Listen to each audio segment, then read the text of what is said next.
खुलुमबाय लोगोफोर, गिबियावनो आंनि एसटि बड' एडभार्टाइज इउटिउब चेनेलाव आं बयखौबो बरायनाय जाबाय। दिनै 30 मार्च बड'फानि गोथार जोनोम सान। बे सानजों लोब्बा लाखिनानै दिनै इउन एकाडेमि माइनरसि फरायसालिया फरायसाफोरनो माखासे बिथांनि बोसोनखान्थि फोरमायनो सानदों।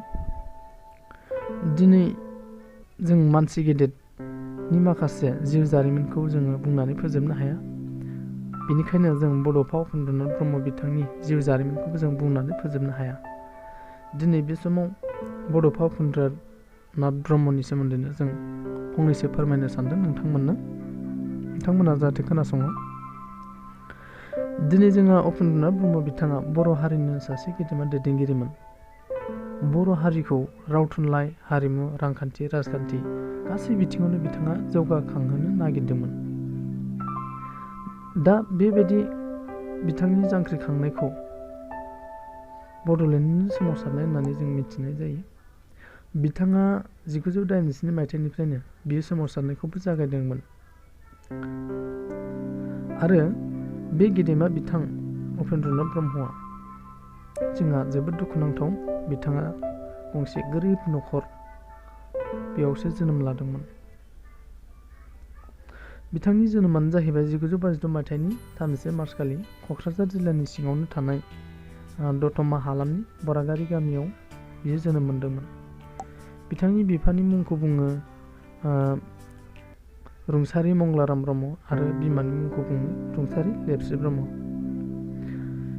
बिथांनि जिउ जारिमिना जोबोद दुखुनांथाव। बिथाङा जेब्ला फरायसालियाव फरायजेनदोंमोन अब्ला बियो गामिनिनो मख्रापारा गुदि फरायसालियाव सोलोंथाइखौ लादोंमोन। बेनि उनावसो बियो गुवाहाटीनि कटन कलेजनिफ्राय मुवा बिगियान आयदायाव अनार्स लानानै 1986 मायथाइयाव BSc खौ पास खालामनो हादों आरो 1986 मायथाइयावनो गुवाहाटी मुलुगसोलोंसालिनिफ्राय मुवा बिगियान आयदायाव MSc खौ पास खालामो।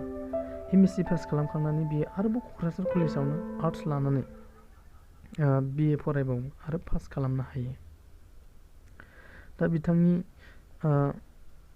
जोंहा बिहोमा होलांनाय बेखौ जों बुंनानै फोजोबनो हाया। दायो जोङो बिथांनि उन्दै समनि बाथ्रा बेखौ जोङो नोंथांमोननि सिगाङाव फंनैसो फोरमायनो सानदों। बिथां उपेन्द्रनाथ ब्रह्मआ उन्दै समनिफ्रायनो जोबोद बिजाब फरायग्रामोन। मालाय गथ'फोरबायदि बियो दुब्लि फोथारफ्राव दैस्लुंफ्राव ओरैनो गेलेलाबायनानै थायामोन आरो बिथांनि गाननाय जोमनायफोर बेखौबो बिथाङा मैला गानामोन।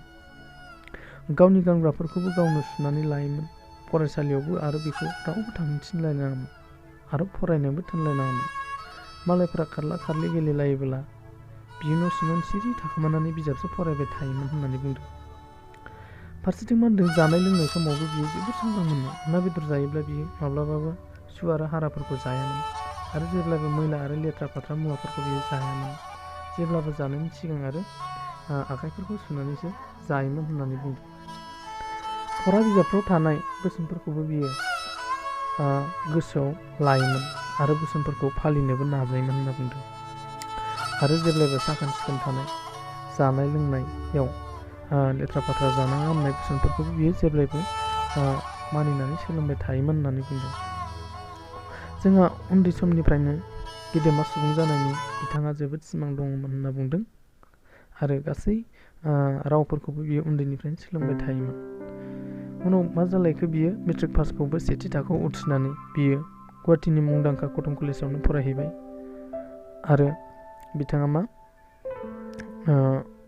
गावनि गोसोआव साननाय थांखिखौ बियो जेब्लायबो जाफुंसार होथारोमोन। बेनिखायनो जोबोद गोरिब न'खराव जोनोम मोनदोंब्लाबो बियो सोलोंथाइ लानायावबो जाफुंसारनो हादोंमोन। MASc पास खालामनो हादोंमोन। MSc पास खालामखांनानै उपेन्द्रनाथ ब्रह्मआ मोनसे गिदिर साख'रिबो मावना मोनदोंमोन। अब्लाबो बिथाङा हारिनि थाखाय गोख्रों जौगासार होनो थांखि लानानै बियो साख्रिखौबो नागारदोंमोन आरो बिदिनो बियो हारिनि थाखाय गोबां खामानि मावनो थाखाय आखायाव लादोंमोन।